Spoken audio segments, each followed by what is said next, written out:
The morning Tobias Maddox rode into Caldwell, Kansas with a court order folded in his breast pocket and a job he genuinely despised. The sky was the color of a bruise healing at its edges, purple and gold, and reluctant to let go of the night.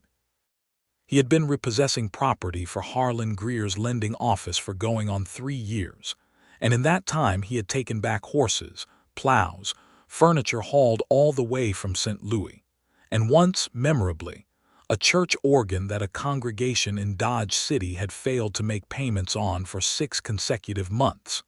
He had never once enjoyed the work. He did it because it paid, and because after the war there were not many things a man with calloused hands and a straight back was qualified to do that did not involve shooting at other men, which he had done enough of to last several lifetimes. The wagon in question belonged to a woman named Ada Wells, according to the paperwork Greer had thrust at him across the counter 2 days prior. The debt was 4 months outstanding on a Studebaker farm wagon, the kind with the high side boards and the canvas bows, purchased on credit from the lending office 18 months ago. The total owed was $62.40, which was not a fortune but was not nothing either, not in 1876, not for a woman apparently living alone on a quarter-section claim 3 miles south of town.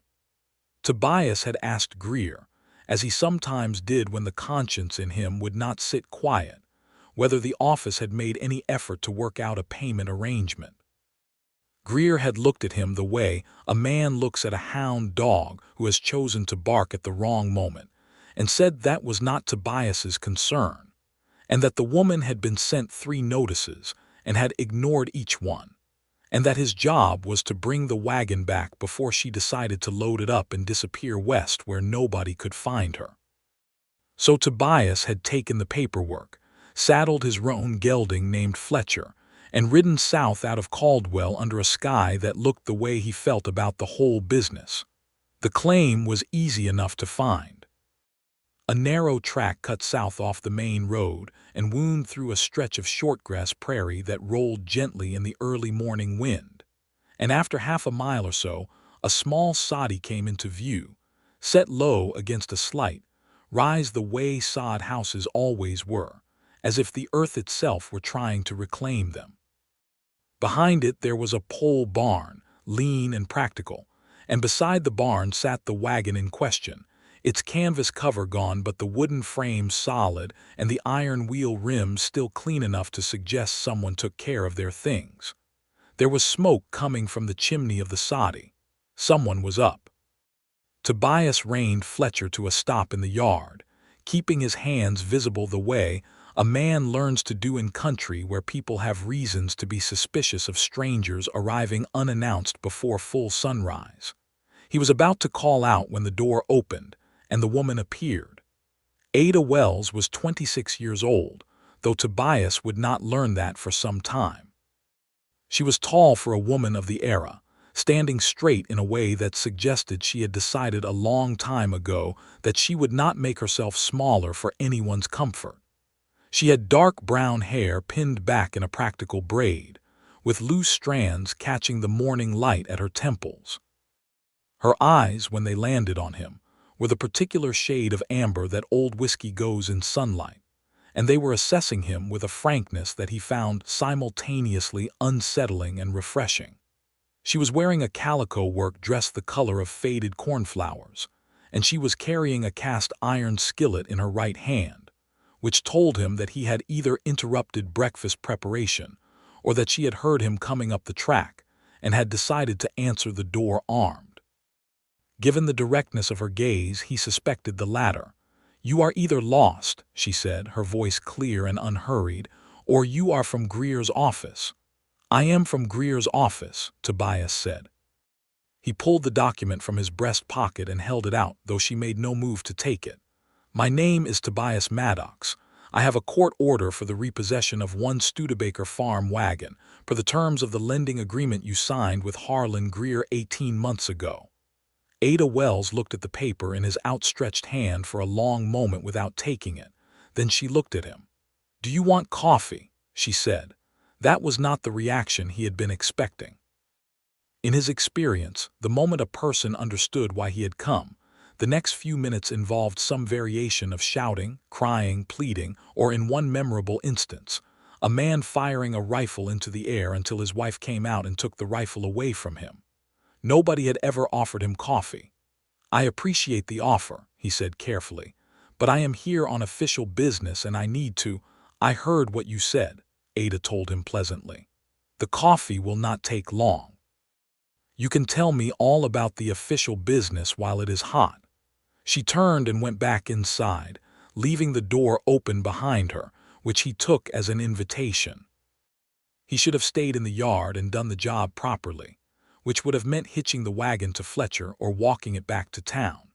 But the smell of coffee and the memory of the long, cold ride, and something about the quality of that woman's composure drew him forward, and he dismounted, tied Fletcher to the porch rail that was little more than a stripped cottonwood branch, and ducked through the low doorway into Ada Wells's home. The inside of the soddy was a revelation of order. Most sod houses he had seen were dark, damp things that smelled of earth and desperation. But Ada had whitewashed the interior walls so they reflected light from the two small windows, and the dirt floor was packed so hard and smooth, it might as well have been timber. There was a proper iron stove against one wall with a good fire going, a table with 2 chairs, a dry goods shelf organized with the precision of a woman who knew exactly what she had and what she needed, and along the back wall, a rope bed with a quilt on it that was clearly handmade, its pattern complex and colorful and incongruously beautiful in that spare space. He sat in one of the chairs because standing would have seemed rude, and she poured coffee from an enameled pot into a tin cup and set it in front of him without ceremony. "For months," she said, sitting across from him with her own cup. "I know what you are going to say before you say it. Then you know why I am here. I know why Greer sent you. That is not quite the same thing." She wrapped both hands around her cup. "My husband died 8 months ago, Chester Wells. He was 29 years old and he died of typhoid, which is a stupid, undignified way to die. But that is what happened. The wagon was in his name on the lending agreement, though I helped pay for it with money I brought to the marriage. When Chester died, the payments fell to me, and for the first 2 months I managed them. Then the spring planting failed because we had a wet April followed by 6 weeks of nothing, and I had to make a choice between feeding myself and my stock through the summer or sending $60 to Harlan Greer." Tobias said nothing. He had heard hard luck stories before, and some of them were true, and some were fabricated specifically to soften the man who had come to take something back. But Ada Wells did not speak like a woman delivering a performance. She spoke like a woman recounting facts she had already made her peace with. "I wrote to Greer's office twice," she continued. "The first letter I asked for a 3-month extension. The second I offered to pay $10 a month over the winter once I had sold the fall grain. Neither letter received a response." Tobias looked at his coffee. "I did not know that. I did not suppose you did." She was not accusatory about it. "You are just the man he sends."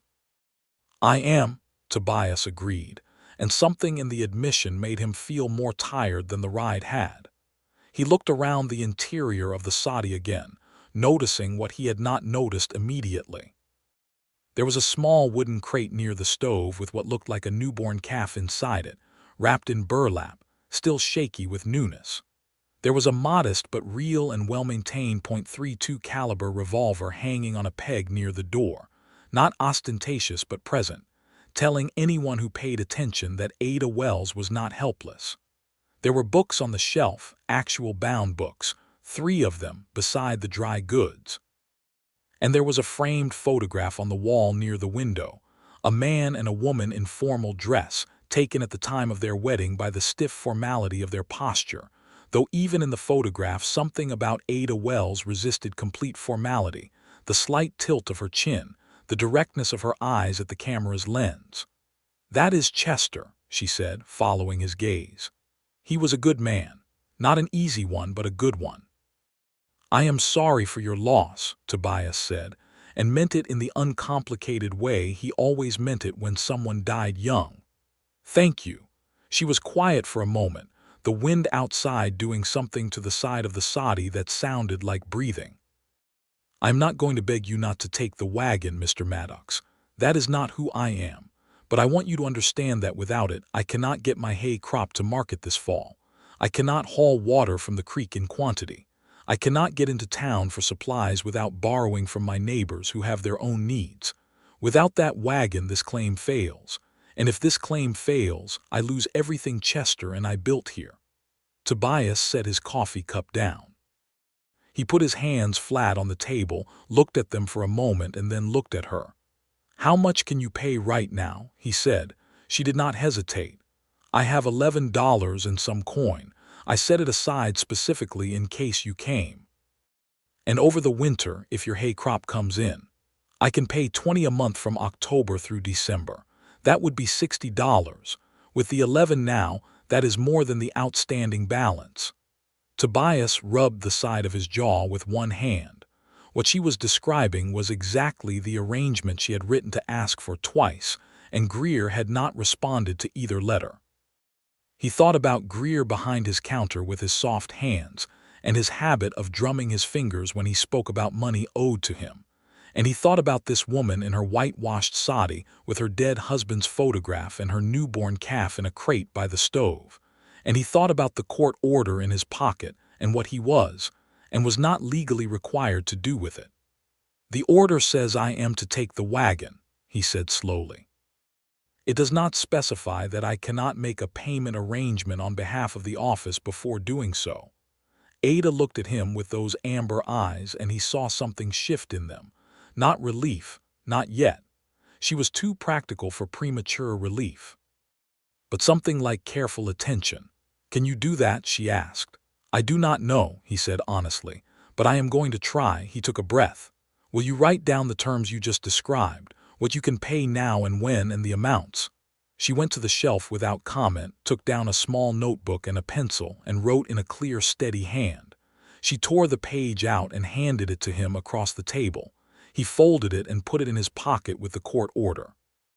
He picked up his coffee and drank the rest of it, which was good, stronger and better than anything he made himself on the trail or in the boarding house room he kept in Caldwell. "I will need to speak with Greer," he said, "today. He may refuse the arrangement, in which case I am obligated to return for the wagon, but I will argue your case to him as best I can." Ada Wells looked at him for a long moment across the table, and he had the sensation of being genuinely seen, not assessed for threat or usefulness the way people often looked at each other in hard country, but actually regarded as a person. "Why?" she said. "You do not know me. You gain nothing from this." Tobias stood, put his hat back on, and moved toward the door. "I gain a clearer conscience," he said, "which at my age I have learned to value considerably." He heard something in her voice when she spoke next that was warm and a little surprised, and he carried that warmth all the way back up the track to the main road. Greer did not take the news well. He took it in the end, because Tobias had in 3 years of doing his dirty work never once asked him for anything, and because Tobias laid out the case in the calm, methodical way. He had learned to lay out difficult arguments during the war, when calm, methodical arguments had been the difference between sensible action and disaster. He told Greer about the 2 unanswered letters, which made Greer's face do something complicated, because Greer knew he had received those letters and chosen to ignore them on the assumption that ignoring them, and then sending Tobias, would be the faster path to resolution. He told Greer that the woman had $11 available immediately and a credible payment plan for the remainder. He told Greer that the alternative, taking the wagon, would likely result in the claim failing, and that a failed claim meant a woman left destitute on the prairie, which was the kind of story that the Caldwell newspaper, run by a man named Hughes who enjoyed a righteous editorial, would be happy to print in detail.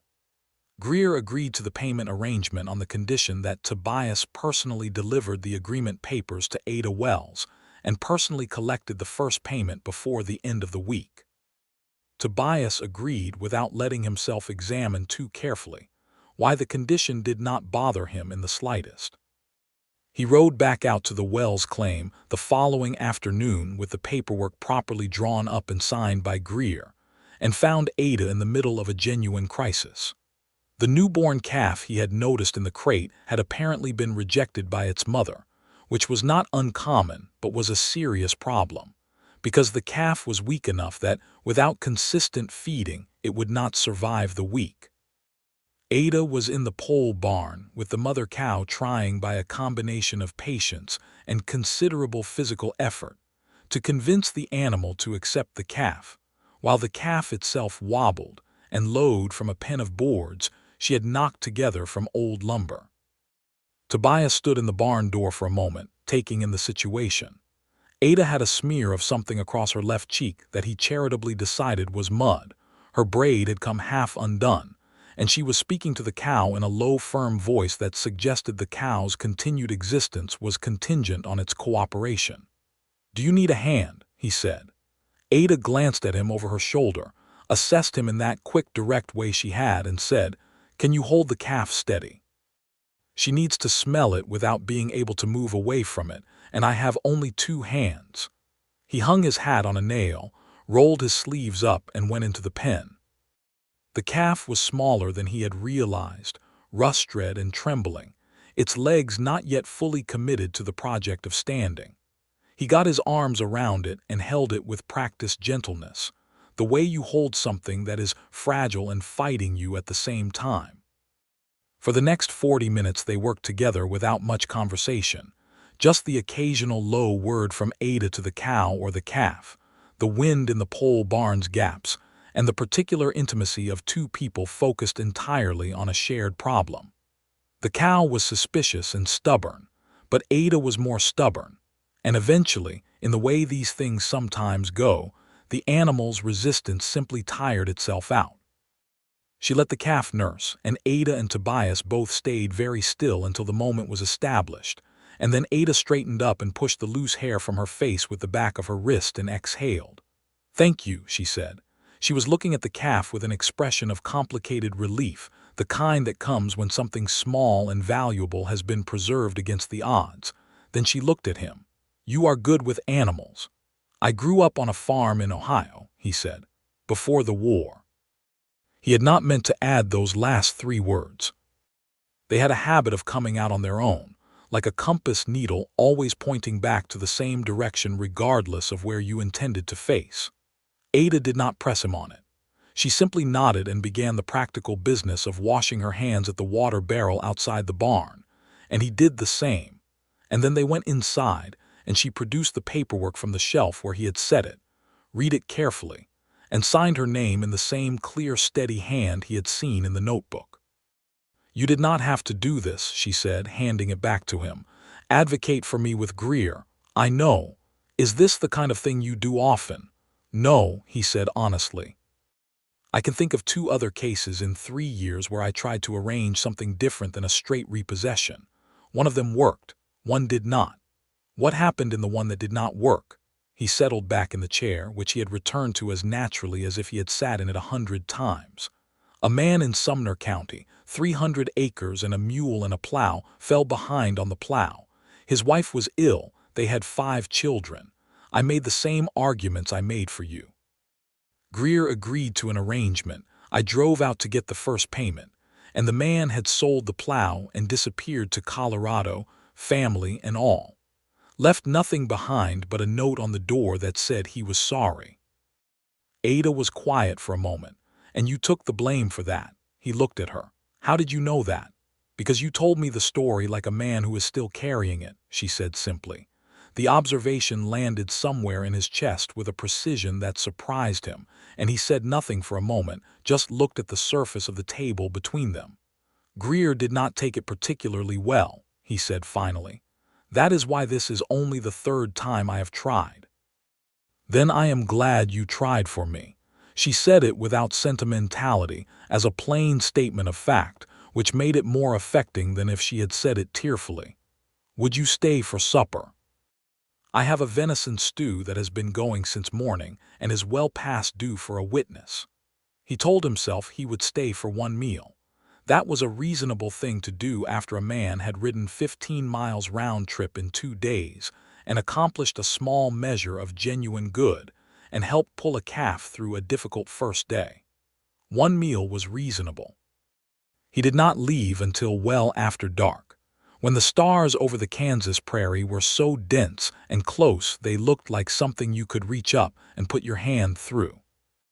They had talked through supper and past it, about his time in Ohio before the war and about Ada growing up in Missouri, the youngest of 4 children of a schoolteacher father who had believed entirely in books and in asking questions, about how she had come to Kansas with Chester after reading a pamphlet about the Homestead Act that made the prairie sound like a garden waiting to be planted, about how the reality of it was harder and stranger and more beautiful than any pamphlet could have promised. She asked him how he had come to repossession work after the war, and he told her a version of it that was honest without being full. That he had come home to Ohio to find his mother had died during the war, his father had sold the farm to pay debts, and that the landscape of his childhood had rearranged itself into something unrecognizable. That he had drifted west because west was where the restless went, and had fallen into various kinds of work that involved being reliable and physically capable, and that repossession was simply the most recent iteration of that. "Do you want to do it forever?" she asked. "No," he said without hesitation. "What do you want to do?" He was quiet long enough that the question had time to settle and expand in the warm interior of the soddy, while the fire in the stove went from crackling to a steady amber pulse. "I am not certain I have thought about it that carefully," he said at last. "I have been very focused on the present tense."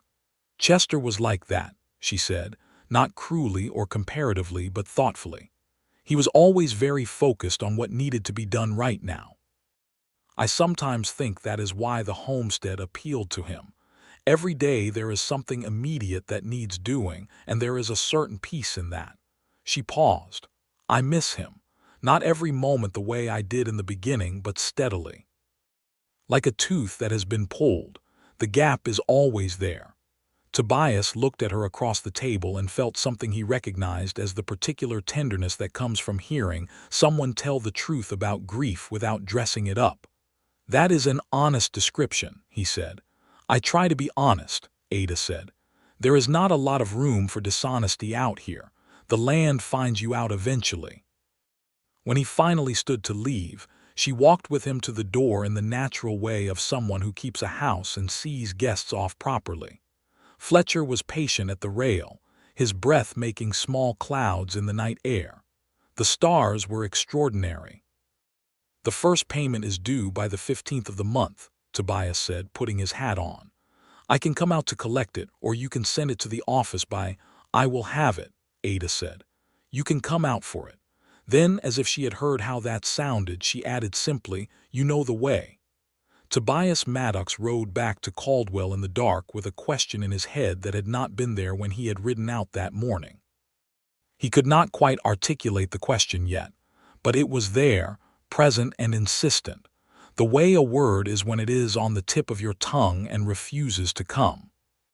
He turned it over without resolution and listened to Fletcher's steady hoofbeats on the dark road and looked at the stars, and told himself it was nothing, and knew it was not nothing, and decided for the time being to let it sit. He came back on the 15th, ostensibly for the payment, which Ada produced promptly and counted out in bills and coin with the precise care of a woman who has had to make every dollar accountable. He stayed for coffee. The calf was thriving. Ada showed him with evident satisfaction, and he stood in the pole barn doorway watching the calf nurse with steady confidence now, and Ada said, "I have decided to call him Tobias," and then looked immediately as if she might take it back due to the possible presumption, but he laughed, a real laugh, one that surprised them both, and said he was honored. He helped her that afternoon with a fence post that had worked loose in the south corner of her claim, pounding it back into the hard Kansas earth with a post maul while she held it plumb.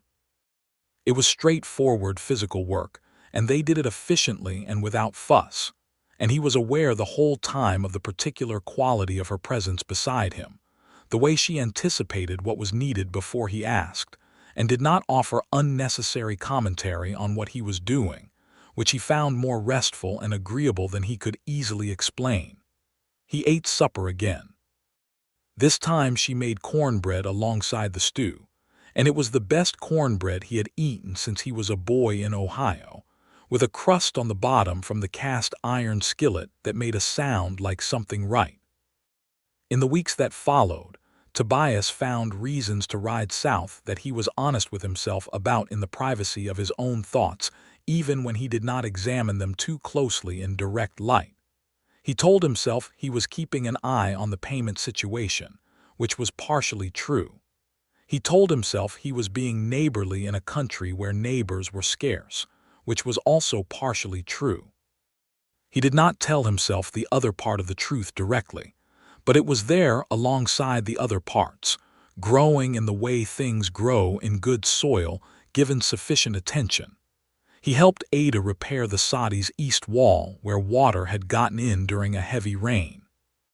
He spent an entire Saturday helping her bring in a second cutting of hay, working the scythe while she raked, trading positions when either of them tired, and at the end of the day they sat on the tailgate of the Studebaker wagon and drank water from a clay jug and looked at the field and the sky together in the comfortable silence of people who have worked hard side by side and do not need to fill the space between them with noise. "You are a good worker," Ada said. "So are you," he said. "Better than most men I have worked alongside." She was quiet a moment. "Chester used to say that I worked like a woman who was trying to prove something. Was he right?" She considered it. "Probably.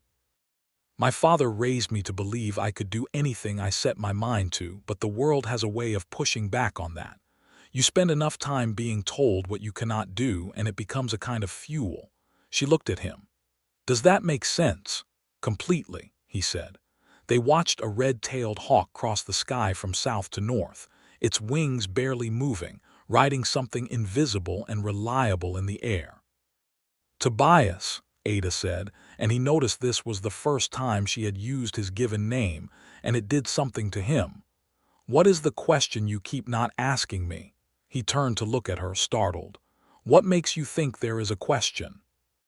"There is always something in your eyes when you are about to leave," she said, "like a sentence that gets stopped before it starts." He was quiet for a long time, long enough that the hawk was gone and the sky had begun to go bronze at its western edge. "I think the question is about what you are going to do with this place," he said finally, which was a version of the truth, though not the deepest version. "Whether you intend to stay through the winter and into the next year. Whether the claim is something you are building or something you are enduring." Ada looked at the field they had just cut, and at the soddy, and at the pole barn where Tobias the calf was making himself at home. "I am building," she said firmly. "This is mine. Chester and I built it together, and now it is mine, and I intend to make something of it." "Then you will need help," he said. "A quarter section alone is—" "I know what it is alone," she said without offense. "I have been doing it alone for 8 months. I know." He turned the water jug in his hands. "I was not suggesting you cannot manage it. I was suggesting that a person should not have to." The silence that followed was different from their previous silences. It had weight to it and direction, the way water has direction before it decides to fall. "What are you saying, Tobias?" Ada asked. Her voice was even and direct, as it always was, but there was a careful quality in it, as if she were holding something very lightly and did not want to drop it. He looked at her. The afternoon sun was full on her face, and she did not look away from it or from him, and her amber eyes were steady and clear and entirely serious. "I am saying," he said slowly, "that in the month since I rode out here with a court order I had no real desire to serve, I have thought about this place and about you considerably more than I have thought about anything else. And I am saying that I would like to continue to think about you, properly, with your permission and knowledge." Ada Wells was quiet for a long moment. The hay field moved in the evening breeze. "You are courting me," she said, with the particular precision of a woman whose father was a school teacher and who preferred accurate language. "I am asking if I may," he said.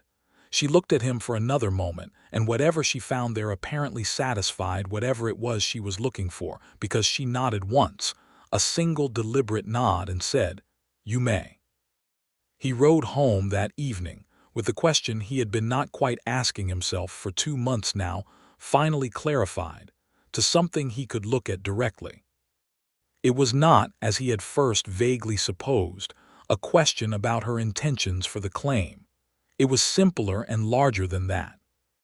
The question was whether a man who had spent a decade and a half failing to put down roots anywhere, who had made himself useful and dependable in ways that served other people's needs rather than his own, who had not permitted himself to want anything too specifically for fear of the wanting itself becoming a wound, whether such a man could learn, at 32 years of age, to build something of his own. He thought, riding north under the wide Kansas sky, that Ada Wells might be the answer to a question he had not quite known he was asking.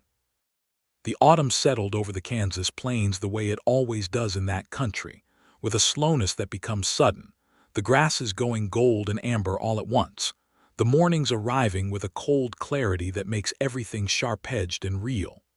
Tobias came out to the Wells claim twice a week as the fall deepened, and sometimes more often than that, and the visits grew longer and less formal and more necessary in the way that water becomes necessary to something growing. They talked about everything. He had not talked this much to another person in years. He realized, not in the sustained, mutual way where both parties are genuinely interested in what the other is thinking. Ada had read the 3 books on her shelf so many times she could recite passages from them, and she had opinions about all of it, opinions that were interesting and argued with a precision that her father's influence had given her. She wanted to know what he thought about things, what he actually thought, not the polite surface version that men often give women as a kind of conversational courtesy, and she was quick enough to distinguish between the two that there was no point in offering the surface version. He told her about the war in more detail than he had told anyone since the war itself. About Chickamauga, where he had been 19 years old and had done things that could not be undone. About the particular feeling of coming home and finding home gone. She listened to all of it without flinching, and without the specific kind of pity that makes a man feel worse about the things he is describing. And when he had said what he had to say, she told him about her own hard things, her mother's death when Ada was 12, the particular loneliness of Missouri in the war years when neighbors who had been friends became aligned with opposing sides, and the social fabric of a community could fray overnight. One afternoon in early October, Tobias arrived to find Ada dealing with a situation that had turned from manageable to urgent.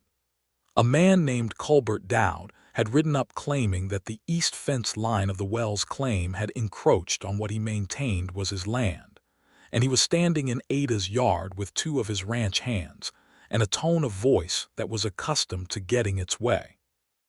Dowd ran cattle 3 miles to the east and had apparently decided that the widow's quarter section was more conveniently his to interpret as he saw fit. Tobias rode into the yard and took in the situation in a single glance. Ada was standing on her step with the direct composure she always had, but there was a tension in her shoulders that told him she had been managing this alone for some time, and Dowd's 2 hands were spread out in a way that was casual and also deliberately wide. "Mr. Dowd," Tobias said, dismounting without hurry and making his way to stand beside Ada's step. Dowd looked at him. He was a thick-built man of 50 with a rancher's proprietary air and the assessing eyes of someone accustomed to measuring things in terms of what they were worth to him. "Who are you?" "My name is Tobias Maddox," Tobias said pleasantly. "I am a friend of Mrs. Wells. Is there a dispute about the land lines here?" "The fence is 3 yards into Dowd Range," one of the hands said. "Then there should be a survey to settle it," Tobias said. He kept his voice easy and factual. "The county record's office in Caldwell has the original claim survey on file. I know the surveyor who drew it, a man named Aldous Pike, and he is meticulous. If there is a discrepancy between his survey and the current fence line, then the fence needs to move, and Mrs. Wells will of course comply with the legal record. If the survey shows the fence is within the claim boundary, then there is no further discussion to be had. Dowd looked at him for a long moment. His hands had relaxed slightly. This was the thing about making an argument that was both reasonable and implacable.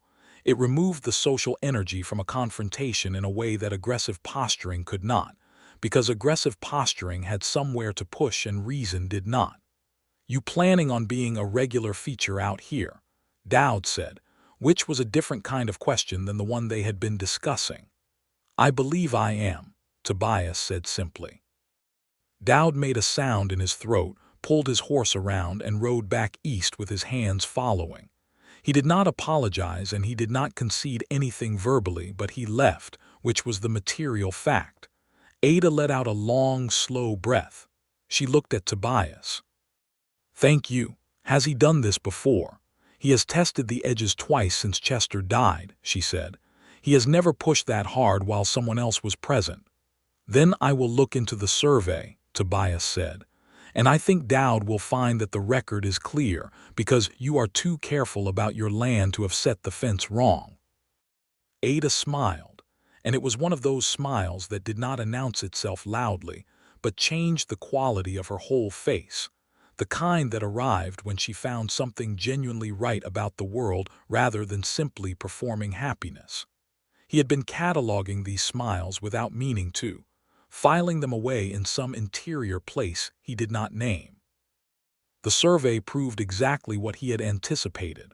The fence was 6 inches inside Ada's legal boundary. He sent a copy of the relevant document to Dowd's address through the county office and heard nothing further from the man. The October payment came in, $20 exact, paid in the same precise and prepared way as the first.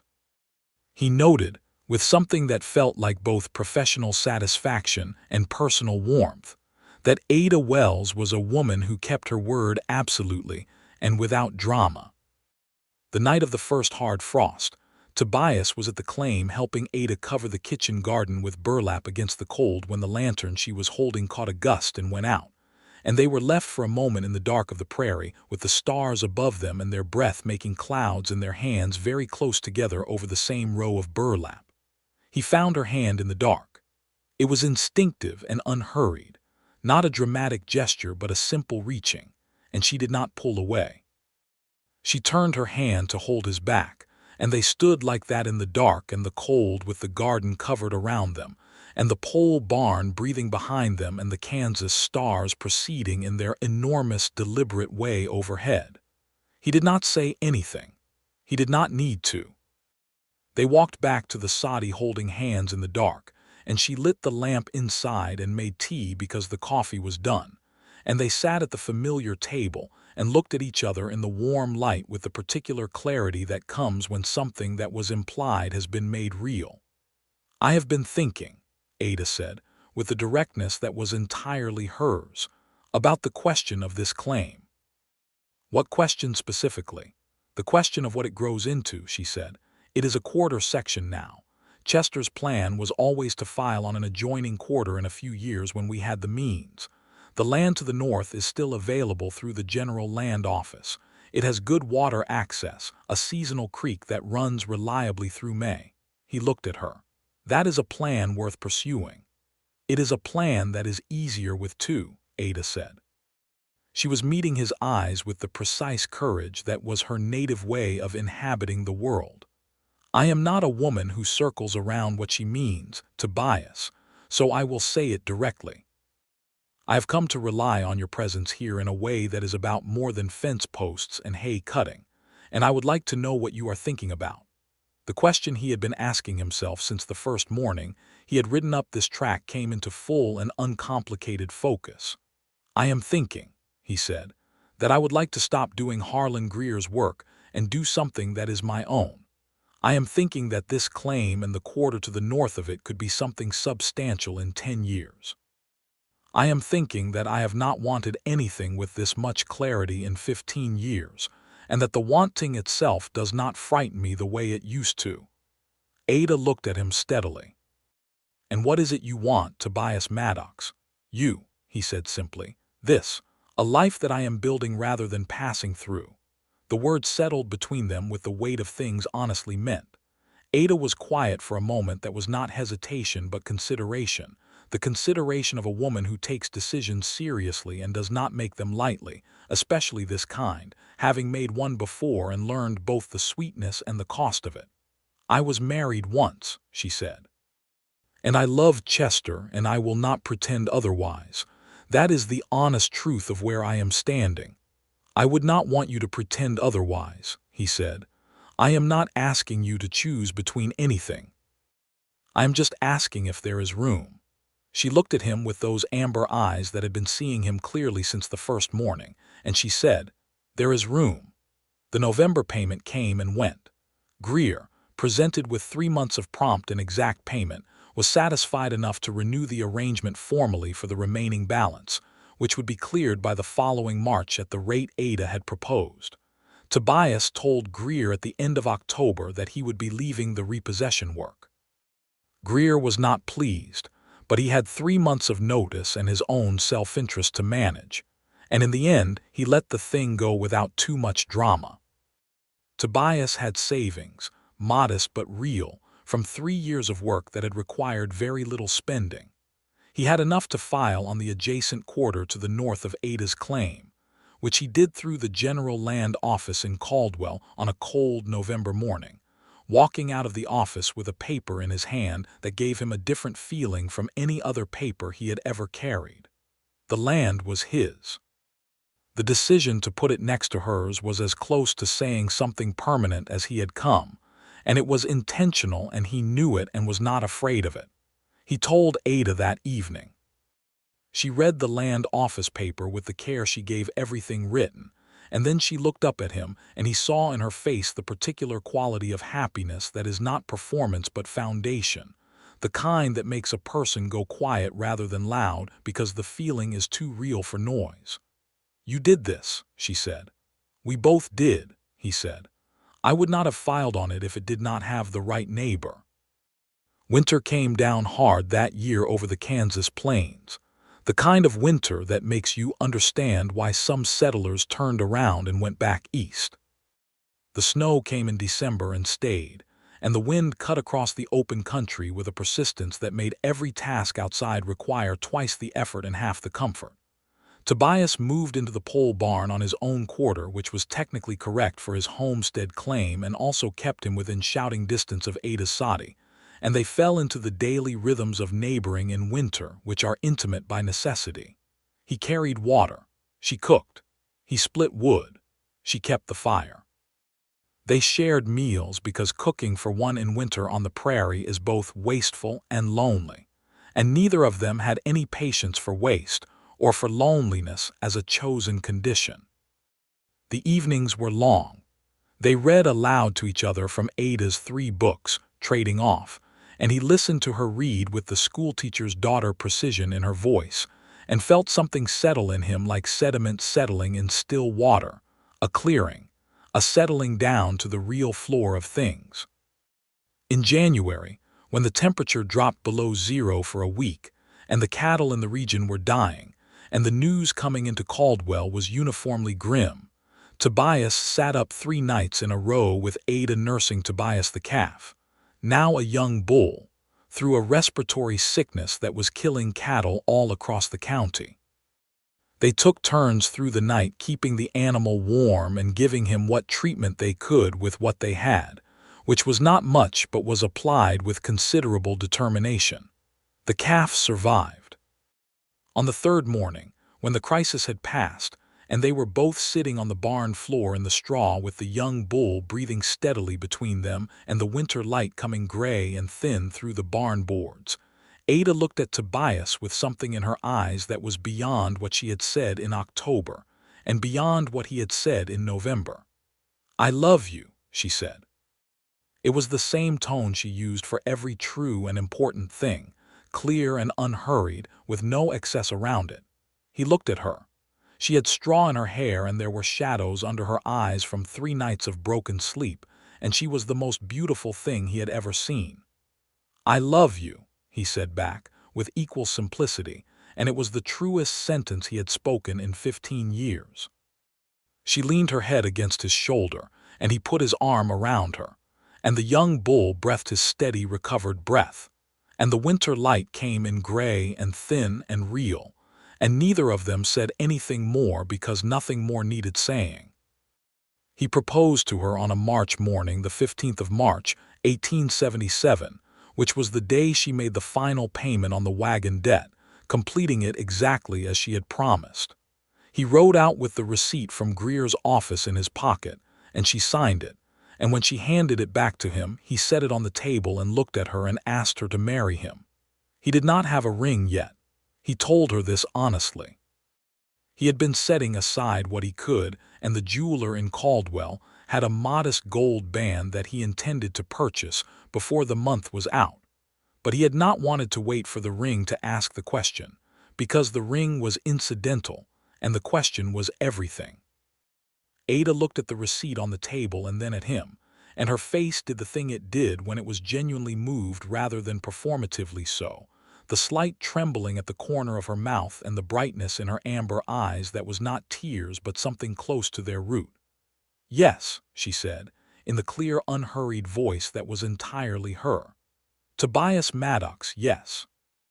They were married on the 20th of April, 1877, in the small community church in Caldwell that had a pastor named Reverend O'Ford, who was a practical and warm man of God with no patience for ceremony that outpaced the sincerity behind it. The service was short and genuine. Ada wore her best dress, which was not the faded cornflower calico, but a dark green wool that she had made herself over the winter from fabric she had ordered through the dry goods store, and she had her hair pinned up with 2 ivory combs that had been her mother's. She was 30 years old, and she was radiant in the way that women are radiant when they have come to a decision from the inside rather than been swept into one.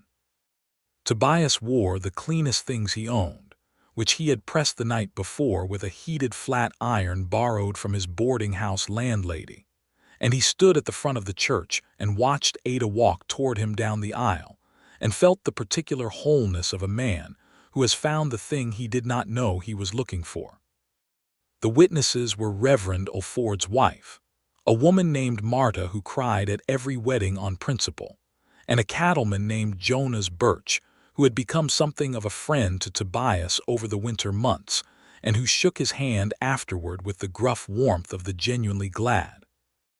Afterward they ate at the hotel dining room, which was the closest thing Caldwell had to a celebration venue, and they had roasted chicken and potatoes, and something that approximated a wedding cake, which was really just a layer cake the hotel cook had put white icing on as a courtesy. And it was fine, and they were happy, and the formality of the occasion and the informality of their happiness in it were in the kind of productive tension that makes a moment memorable. They drove home in the Studebaker wagon, Ada sitting beside him on the bench, the evening coming on around them and the prairie doing the thing it does in April when the grasses are coming back green under the brown, and the air smells of earth renewing itself.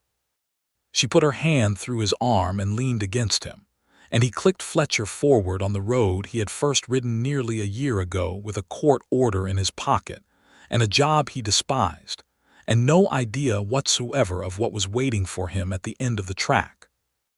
The years that followed were built the way good things are built, slowly and with attention, and with the inevitable setbacks that the land and the weather and the general condition of human life provide in generous measure.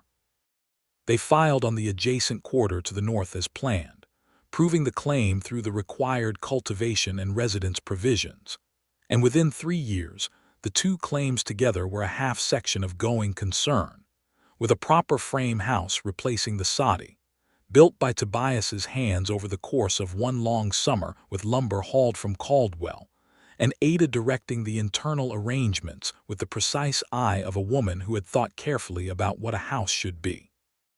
The frame house had 4 rooms and a real wood floor and windows on 3 sides to make the most of the light, and Ada made curtains for every window from fabric she had been accumulating for 2 years, different patterns for different rooms, and she hung Chester's photograph in the parlor where the light was good, which she had told Tobias she intended to do, and which he had told her was exactly right.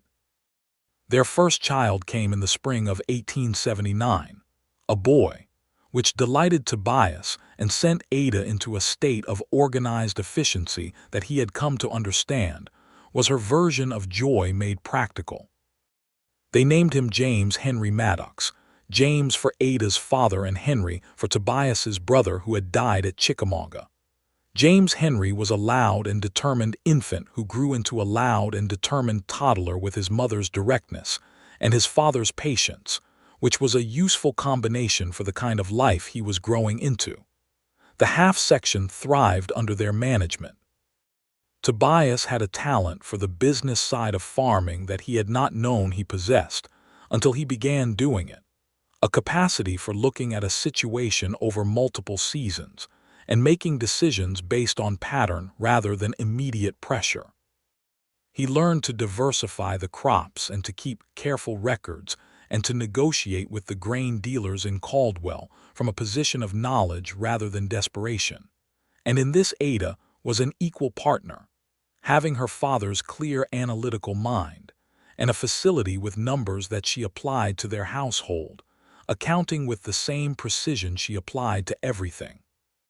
In 1881, their second child arrived, a girl this time, dark-haired and fierce-eyed and named Clara after Tobias's mother, because Ada had suggested it unprompted one evening and he had looked at her with everything he felt about her concentrated in a single look and been unable to speak for a moment. Clara was a different creature from James Henry from the first day. Where he was deliberate and verbal, she was physical and quick, walking at 9 months, which alarmed everyone, and developing strong opinions about horses at an age when most children were still primarily concerned with getting from one place to another without falling. Tobias started teaching her to ride at 4, because it was clear that attempting to prevent her from doing so would require more energy than any reasonable person had. The Dowd situation resolved itself in the manner of such things, which is to say that Dowd, having encountered Ada's property lines properly documented and Tobias consistently present on the land adjacent, decided that there were easier places to exercise his tendency toward encroachment and left the Maddox claims alone. He sold his ranch in 1882 and moved to Colorado, and a family named Erickson from Sweden bought the eastern land and turned out to be the best neighbors the Maddoxes could have wished for, practical and fair, and possessed of an 11-year-old son who became James Henry's closest friend. The Studebaker wagon continued to serve faithfully. Tobias had in fact acquired a second wagon by 1880, a lighter buckboard for shorter trips, but the Studebaker remained the working animal of the operation, its wood periodically replaced and its iron re-rimed, and its canvas bows renewed as they aged. Ada once said that she intended to see the thing outlast her as a matter of principle, because it had been the occasion of everything that mattered, and Tobias had laughed and said that was perhaps a high standard to set for a piece of farm equipment, and she had said that some things deserved high standards. One afternoon in the summer of 1883, when James Henry was 4 and Clara was 2, and the half-section was producing enough to think seriously about a third quarter if the finances held, Tobias came in from the fields to find Ada standing in the kitchen of the frame house, with a piece of paper in her hand that she had received that morning by post from Caldwell. He could tell from the set of her shoulders that it was something that required both of them. It was a letter from Harlan Greer's office, not from Greer himself, but from a man named Pendleton who had apparently bought out Greer's lending operation and was in the process of settling the old accounts. The letter informed Ada that the original lending records for the Studebaker wagon purchase showed that her husband Chester Wells had overpaid by $7 in the first months of the loan, a discrepancy that had been discovered in the audit of Greer's records, and that the successor office was enclosing a bank draft for $7 as settlement of this overpayment, with apologies for the delay in its correction. Ada looked at the bank draft for $7 for a long moment. Then she looked at Tobias. $7, she said. $7, he confirmed. She began to laugh. It was not a short laugh or a polite one, but a real and full laugh, the kind that takes up the whole room. And he started laughing too, because her laugh had always done that to him. And the two of them stood in their kitchen in their frame house on their half-section in the summer of 1883, laughing over a bank draft for $7 that had arrived 7 years late. And from the back room they heard Clara begin laughing too, because Clara always laughed when adults laughed, without requiring an explanation for it. They cashed the draft in Caldwell the following week, and used it to buy 2 new books for the parlor shelf, which Ada chose with the deliberate pleasure of a woman who grew up with books and knows their weight, and 1 length of peppermint candy that she divided among herself and Tobias, and James Henry and Clara in the wagon on the way home. And Tobias drove with the reins in his hands and Ada beside him and the children in the wagon bed and the summer around them. And he thought about the morning he had first ridden this road with a court order and a bad feeling about his job, and how that bad feeling had been, as it turned out, the most productive thing that had ever happened to him. By 1885, the Maddox half-section had become 3/4. The third filed under Ada's name through the homestead provisions, and they were running a mixed operation of wheat and cattle that was not making them wealthy by any metropolitan measure, but was making them solid and independent and rooted, which was a different thing, and in some ways a better one. They hired a hand named Pete Sayers, who was 17 when he arrived and grew up in their employ into a capable and honest young man, who regarded the Maddox place with the proprietary affection of someone who has been treated fairly in a world that does not always manage it. The frame house got a 5th room in 1886 because Ada discovered she was expecting again, and James Henry at 7 had opinions about sharing space with his sister that needed architectural resolution. The third child was a boy, born in February of 1887, named William after nobody in particular, but because both Tobias and Ada liked the weight and straightforwardness of it. William arrived with a calm that was different from his siblings' noisier introductions to the world, a considered quality, as if he had assessed the situation and found it acceptable. The community around Caldwell grew and changed in those years, as the entire region was changing, the open range giving way to fenced land, the cattle drives that had made Caldwell notorious in the early 1870s tapering off as the rail routes shifted, and the economics of ranching adjusted to a different era. Tobias watched these changes with the attention of a man who had spent a decade learning to read the country's patterns, and he and Ada made decisions based on those patterns, shifting toward more wheat and less cattle as the decade progressed, investing in a new thresher that they shared with 3 neighboring operations as a cooperative, which was Ada's idea and which worked exactly as well as she predicted it would. Tobias served a term on the County Agricultural Committee in 1888, which required him to go into Caldwell 2 days a month and sit in a room with other men and argue about things like drainage rights and railroad freight rates and the proper assessment of farmland.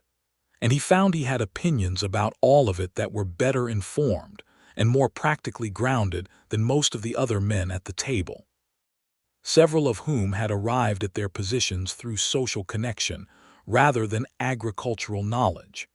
He served competently and without particular political ambition, and declined to stand for a second term because he preferred to be on the land rather than talking about it in rooms. James Henry at 10 had become a serious and capable boy who who showed every sign of inheriting his parents' combined qualities in a proportion that would serve him well. His mother's directness and his father's patience, and the specific stubbornness they both shared that he had distilled into a form that was all his own. He was learning to manage the accounts under Ada's supervision, which she had started him on because she believed firmly that understanding money was not an optional skill for anyone who intended to survive on the land. Clara at 8 was exactly what she had promised to be at 9 months when she stood up and refused to stop, a force directed by curiosity and physical confidence that required more supervision than the other two combined, and produced more joy per unit of energy than anyone else in the family. She had learned to handle a horse so well that Tobias had long since stopped being nervous about it and had begun being proud of it, which felt like the appropriate evolution. On a September evening in 1889, Tobias sat on the porch of the frame house that he had built with his own hands on land that was his and his wife's, and listened to the sounds of his household as the day settled. Ada was inside with William, putting him to bed with the particular combination of story and song that she had evolved for the youngest, adapted from her memories of her father reading to her when she was small. James, Henry, and Clara were in the yard doing something with a length of rope that he suspected would end in someone needing to be untangled, but both of them were old enough and competent enough to manage their own rope-related consequences without his intervention. The prairie evening was the color of the inside of a copper pot, amber and warm and going slowly to bronze, and the wheat in the far field was standing good, and the cattle in the south pasture were settled, and the Studebaker wagon was in the barn with its new canvas cover that Ada had stitched last winter, resting between its trips as it always did. He heard the door open behind him, and Ada came out with 2 cups of coffee, which was their evening habit in every season that permitted sitting outdoors, and she settled into the chair beside him and handed him a cup, and they looked at the evening together. "Tobias," she said, in the tone she used when she was about to say something that she had been thinking about for a while. "Ada," he said, in the tone he had developed over 12 years of marriage that meant he was listening. "I want to plant the eastern field in a new rotation next spring," she said. "I have been reading about what they are doing in parts of Nebraska with a sorghum and rye combination, and I think the soil composition in our eastern quarter would respond well." He looked at her. She was 40 years old, and the gray that had begun at her temples made her amber eyes look warmer, and she had the same directness in her face that she had had on the morning she opened her soddy door with a skillet in her hand and asked him if he wanted coffee. "Show me what you have been reading," he said. She went inside and came back with a pamphlet, an agricultural extension publication from the state college, and they sat in the copper evening light and read it together, their chairs pulled close, her shoulder against his, the way they always sat when they were looking at something on paper, because it was simply more efficient, and also because after 12 years the closeness of it was as necessary and natural as breathing. He read the section about sorghum yield in sandy loam soil and the section about winter rye as a ground cover, and told her what he thought, which was that the eastern quarter's drainage was slightly better than the publication assumed for optimal sorghum, but that the rye rotation was sound and worth doing. Ada made a note in the margin of the pamphlet in her clear schoolteacher's daughter handwriting, and then she looked at him. "You know," she said, with the slight warmth in her voice that was her version of sentiment when she was not in a purely practical mode, "I think about the letter I wrote to Greer's office, the 2 letters, and how neither of them was answered." "I know," he said.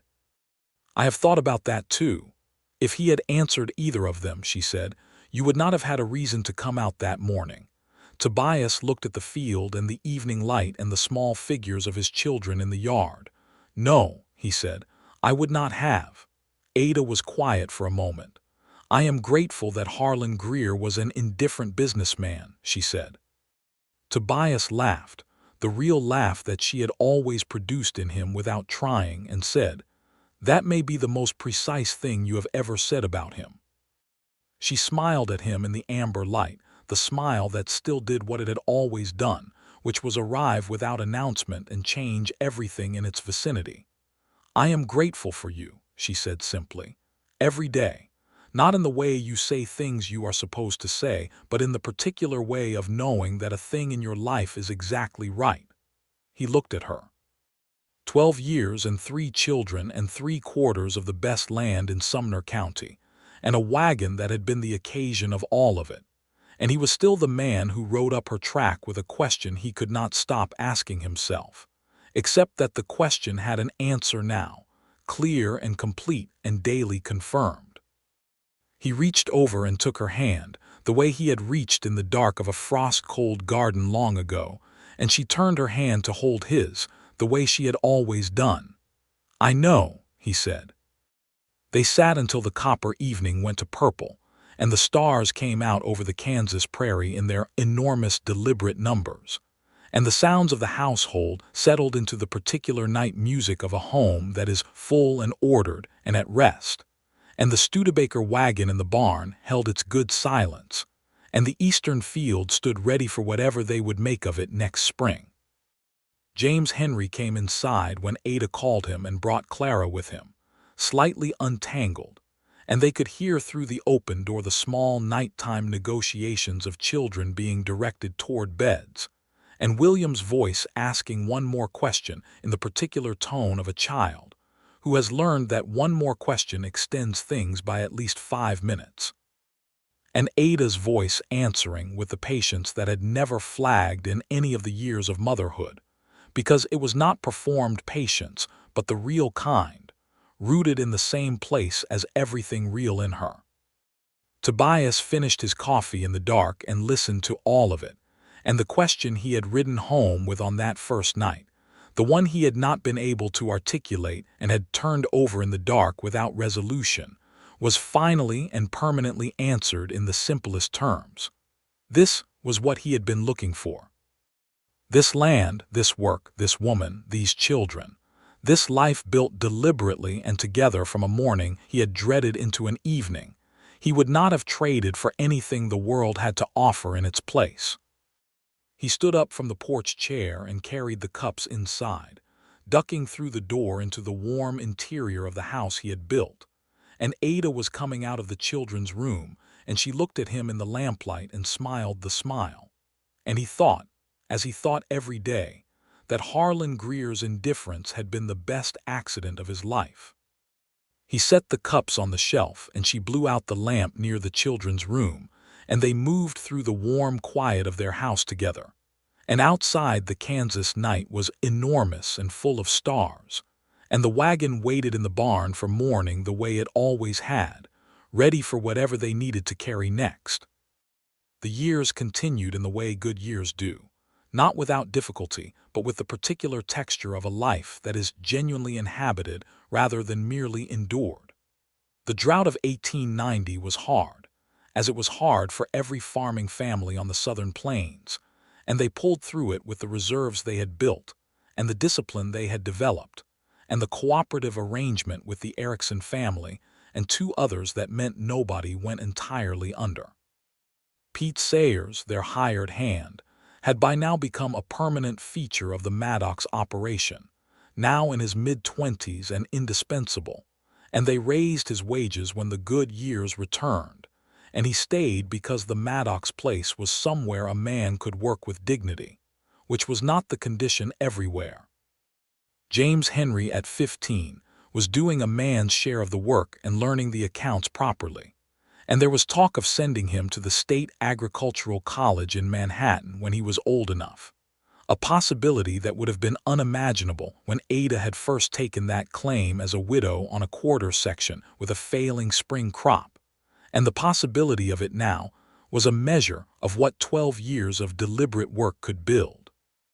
Clara, at 13, was unstoppable and brilliant, and already corresponded with her grandfather's old colleagues about books she had been reading, having discovered through Ada's connection to her father's memory a network of teachers and thinkers who still existed and still wrote letters, and who were willing to write back to a ranch girl in Kansas who asked sharp questions in clear prose.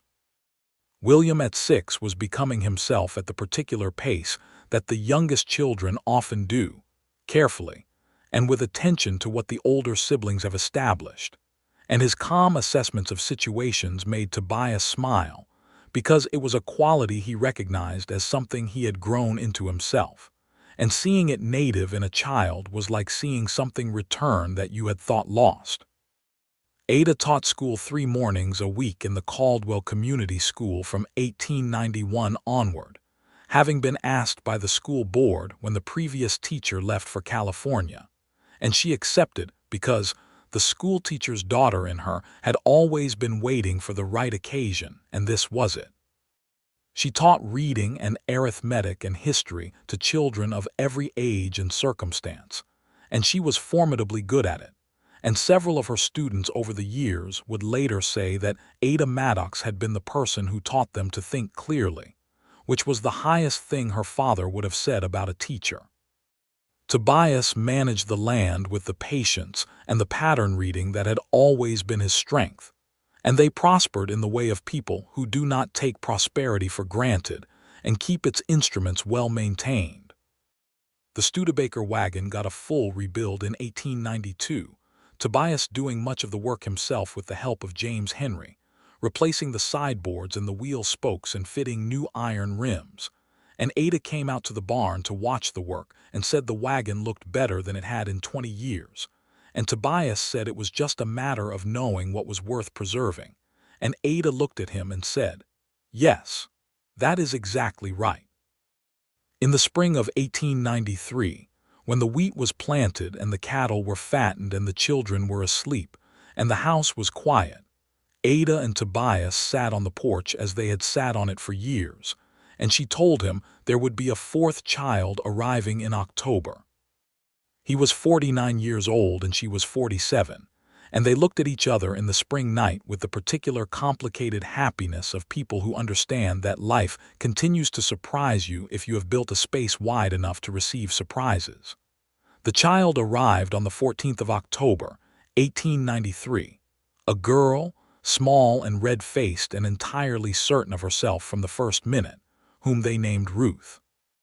James Henry was 14 by then and solemn with the seriousness of impending adulthood, and Clara was 12 and completely delighted to have a sister, and William was 7 and philosophical about the disruption, and Ada held little Ruth in the lamplight of the bedroom and looked at Tobias and said with her characteristic honesty, "I did not expect this." "Neither did I," he said. "It fits, though." "It does," she agreed. Ruth grew up in a family and a landscape that were already established and warm, the youngest by 7 years, doted on and also held to the same standards as everyone else because Ada did not believe in different standards based on birth order any more than she believed in different standards based on sex. She was, from the beginning, a child who watched things carefully before she acted, and who had a gift for the animals that was specific and extraordinary, so that by the time she was 4 the barn cats followed her, and the dogs deferred to her and young horses steadied when she was near them.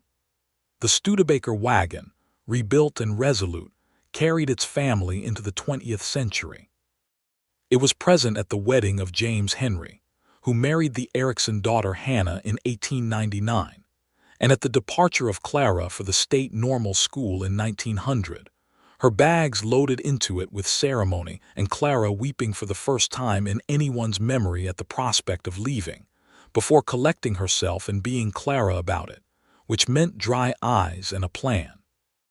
Tobias and Ada drove Clara to the train station in the Studebaker, and Ada rode in the wagon bed with Clara for the 3 miles to town, holding her daughter's hands and telling her things that were both practical and essential, the kind of things a mother with Ada's particular quality of love tells a daughter at the moment of true leaving. William finished his schooling and came back to the land, which surprised nobody who knew him, and he brought with him a steady practical competence that was his own version of both his parents' best qualities, and the Maddox land would continue in good hands. Ruth, who was 12 in 1905, was already clear in her own mind that her life would have horses in it in a central and permanent way. And nobody at the Maddox farm saw any reason to argue with that because it had been obvious since she was 2. On the evening of their 28th anniversary, April 20th, 1905, Tobias and Ada sat on the porch of the frame house that had been expanded and improved over the decades into something solid and warm and entirely their own, and looked at the land that had been a quarter section with a failing spring crop and was now a working concern of 3/4 plus a lease on a 4th. And the lights of James, Henry, and Hannah's house were visible across the field to the north. Ada had her coffee and Tobias had his, and the spring evening was the same amber and bronze that all their April evenings had been, and the Kansas sky was doing its extravagant thing with color at the horizon. 28 years, Ada said. 28 years, Tobias agreed. She looked at him.